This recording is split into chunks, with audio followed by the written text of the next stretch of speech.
কোনো শিয়া মুসলমানের মৃত্যুর পর তার জানাজায় অংশগ্রহণ করা যাবে কি? এটা কি গুনাহের কোনো কাজ? আমাদের মসজিদে যখন ইমাম সাহেব থাকেন না, তখন দুইজন ব্যক্তি নামাজ পড়ায়। তাদের দুইজনেরই কেরাত ভুল হয়। প্রশ্ন হচ্ছে যে কেরাত ভুল হলে যদি নামাজ না হয়, তাহলে তাদের পিছনে নামাজ পড়া জায়েজ হবে কি?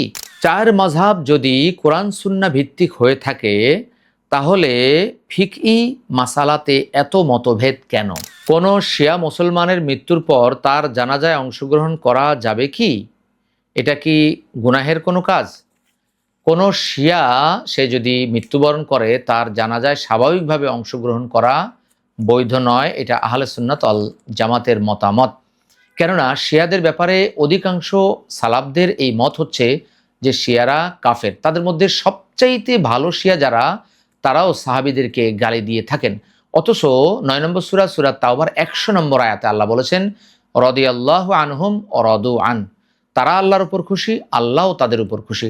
এছাড়া আরও অনেক আয়াতে সাহাবীদের গুণগান বা প্রশংসা করা হয়েছে। আর শিয়ারা সাহাবীদেরকে গালি দিয়ে থাকে, সাহাবীদের ব্যাপারে তারা নানান ধরনের কুচ্ছা রটিয়ে থাকে। বিশেষ করে আয়েশা রাদিয়াল্লাহু তাআলার ব্যাপারে তারা খুব খারাপ ধারণা পোষণ করে। এজন্য শিয়াদের জানাজায় সাধারণভাবে অংশগ্রহণ করা যাবে না, কিন্তু রাষ্ট্রীয়ভাবে যদি কেউ অংশগ্রহণ করে, সেটা রাষ্ট্রীয় পর্যায়ে অংশগ্রহণ করার কারণ সেটা জায়েজ হবে। কেননা রাষ্ট্রীয় বিষয়টি ভিন্ন, সেটা অন্য মাসালায় যাবে।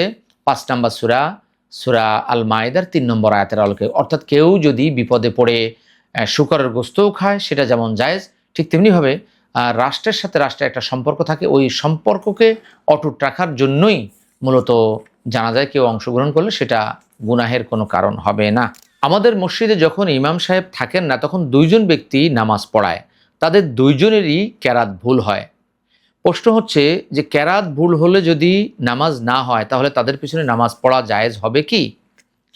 আমাদের দেশে ভুল একটি মাসালা নুরানিতে পড়ানো হয় বা বিভিন্ন জায়গায় পড়ানো হয়, সেটা হচ্ছে নামাজে অশুদ্ধ পড়লে নামাজ ভঙ্গ হয়। মূলত নামাজে অশুদ্ধ পড়লে নামাজ কখনোই ভঙ্গ হয় না।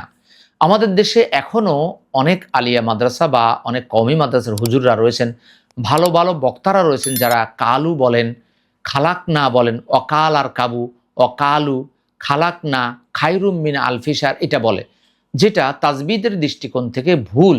বরং এটা লাহনে জলি হিসেবে ধরা হয়। তারপরও তাদের সালাত হয় না, এই মাসআলা কেউ দেয় না।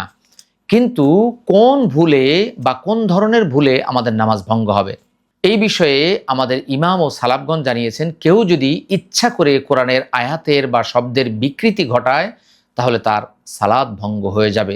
কেননা ইচ্ছা করে কেউ যদি সালাতের মধ্যে কোরআনের বিকৃতি ঘটায়, তাহলে সে কাফের বা মুশরিক হয়ে যায়।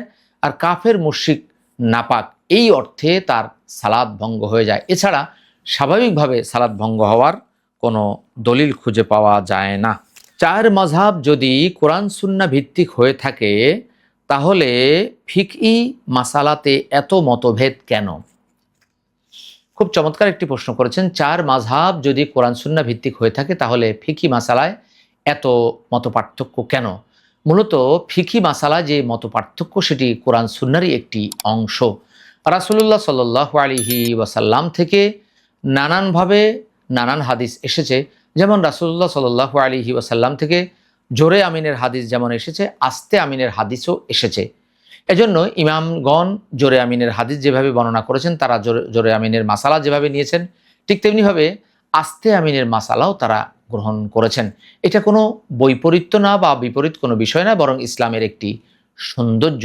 অতএব আপনি যেটা প্রশ্ন করেছেন যে কোরআন সুন্নাহ এক হওয়া সত্ত্বেও কেন ইসলামে এত মতানৈক্য বা মত পার্থক্য, মূলত এটা কোনো মত পার্থক্য নয়, এটা ইসলামের একটি সৌন্দর্যের অংশ। কুরআন সুন্নাহ ফাউন্ডেশন, কুরআন সুন্নাহ ফাউন্ডেশন।